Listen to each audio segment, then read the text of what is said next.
Now we move from the youngest United Way clients to some who served our country years ago. There are hundreds of homeless veterans on the streets of Marion County on any given night. But thanks to one United Way supported program, many of those vets are on the road to recovery. They've served their country with honor and distinction, often risking their own lives to preserve the freedom so many take for granted.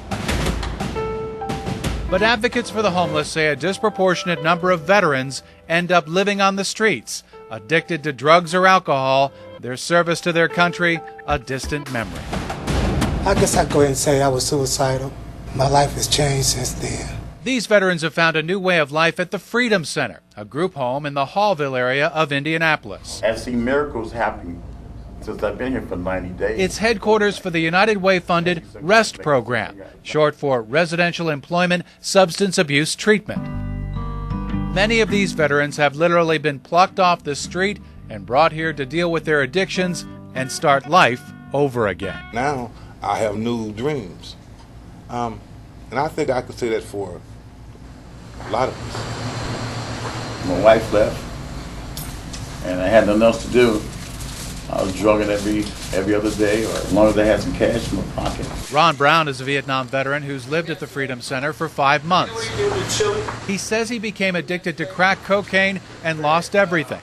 Now he depends on his fellow vets, not only because of their shared military experience, but because of their shared experience with drugs. We all of our addicts, and that we have a lot in common, because we have seen things and done things that everyone else has done and seen.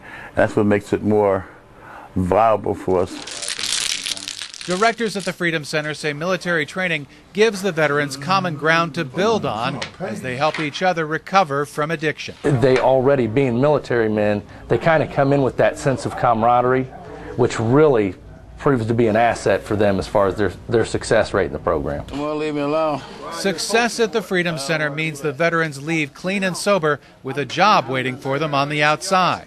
Unlike private insurance-funded programs, these veterans often stay for extended periods of time, thanks to funds from the United Way. It's a miracle, really. A guy comes in homeless, jobless, and leaves employed, a place to live, and clean and sober. That's the miracle as far as I'm concerned. The Freedom Center operates at or near capacity. Directors say when it comes to serving homeless vets, the need exceeds the ability to meet it. On behalf of the United Way and your local broadcasters, thank you for joining us for these stories of hope and inspiration. As you can see, when everyone helps, we all win. That's teamwork. If you've already given, thank you. Your United Way contribution is creating lasting change, the kind that benefits the whole community. But if you haven't contributed, we need your help. Give through your workplace. Or give on your own. The gift you make can help a child succeed in school. It can turn a neighborhood around. Or give someone a second chance. Working together, we can prevent problems from becoming crises. Please give. To learn more about how United Way of Central Indiana is addressing today's needs and reducing tomorrow's, visit uwci.org. Thank you for joining us tonight, and together, let's go out and make it another winning season.